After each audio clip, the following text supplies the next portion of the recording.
to Bombay High Court's remarks on Enforcement Directorate. Bombay High Court imposed a fine of rupees 1 lakh each on Enforcement Directorate and original complainant for pursuing a money laundering case against a real estate developer without sufficient grounds. Court criticizing ED for acting on a malified complaint and reiterated that central agencies must not misuse the authority. That's right, Radhika. Of course, the Bombay High Court there ruled that the Enforcement Directorate had launched this probe with malified intentions, like you mentioned, into a contractual dispute and imposed a fine of 1 lakh each on the agency as well as the complainant in the case.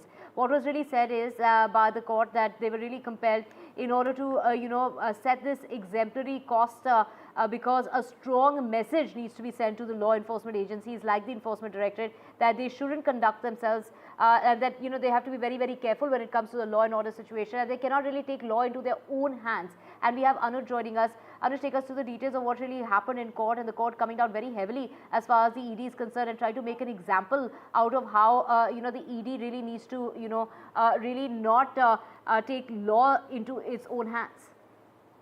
This particular case dates back to close to a decade and a half. It's a very old case, and it is a purely civil matter, right? A business dispute, of course, but it was the earlier when the complainant went to one of the police stations in Andheri to file an FIR regarding the same. They denied to do it, stating that it is a pure civil matter. However, after constantly going to different police officials, the case was eventually registered in one of the police stations in Villaparle, after which we saw that of course, Enforcement Directorate also got involved in the case, where two parties were involved, and before getting the dues settled, one of the two parties already got into another agreement.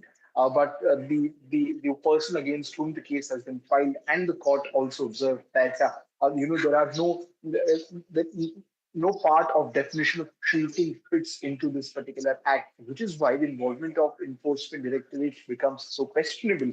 And the court also very clearly stated that Enforcement Directorate needs to work within the parameters of the laws that have been set for them and not really go beyond it to try and harass the public over matters which do not even fall under their own purview.